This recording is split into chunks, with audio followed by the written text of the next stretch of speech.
So walking meditation is to train your mind to be aware of all the movement. The basic four posture is to anchor your bodily awareness. Then the connecting movement between the four posture, you need to maintain clear comprehension and mindfulness to develop the continuity of mindfulness. You can also develop bowing, bow mindfully. You can recite like some Mahayana teacher. My refuge teacher has a condition. He said those who wants to become his disciple, they have to take refuge and develop the compulsory bowing. 10,000 bow over maximum 3 months. So when you bow, you recite homage to our original teacher, Sakyamuni. In Mandarin, it's easier. Namo Pen Si Si Jia Moni Fo. Then you develop the bowing mindfully. Then you come out. Then you bow again. You recite silently within. Namo Pen Si Si Jia Moni Fo. So that bowing will develop mindfulness.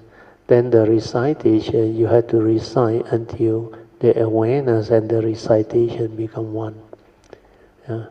Then after you develop it, surprisingly, your daily mindfulness will arise.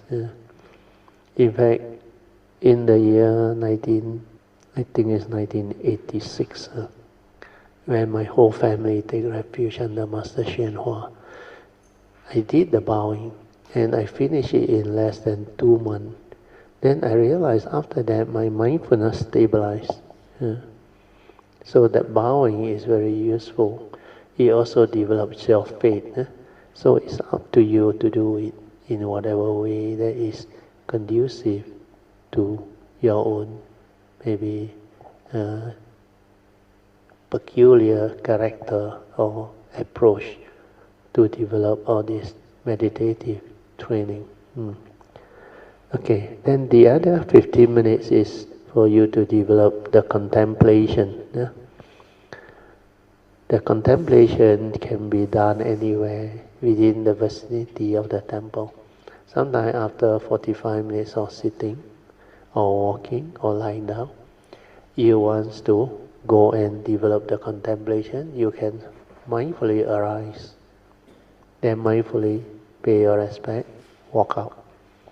Develop all the movement with mindfulness.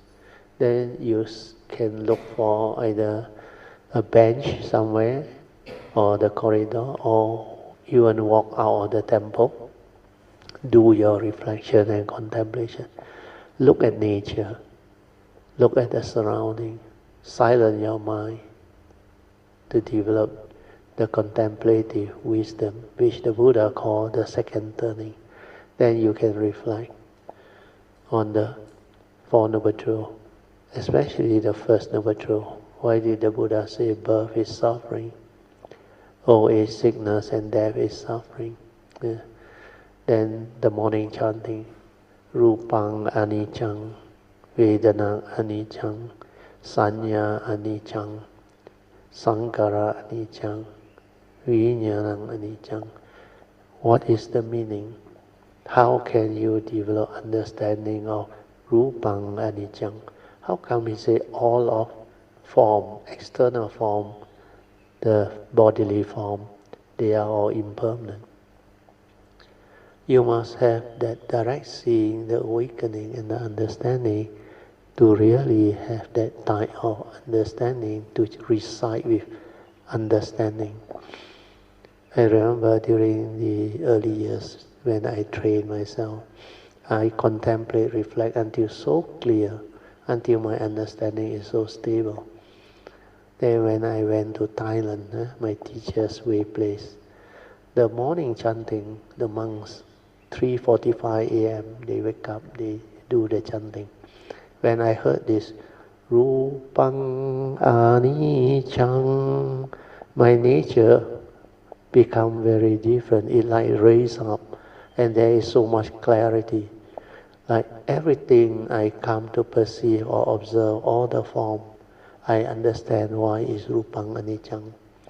That's why I can share with you why form is dependent, originating, condition arising, causal phenomena, not a permanent, unchanging entity. We live in a conditioned world where everything follow the conventional conditioned Dhamma. So conditioned Dhamma need condition to arise. That is the most important. That's why the Buddha says, whatever arises, there are causes and conditions behind. If you penetrate, this stanza alone can awaken you. Just like how Venerable Sariputta, he awakened when Venerable Asaji just recite to him what he heard from the Buddha. And all these are possible if you have the faith, the mindfulness, and the understanding.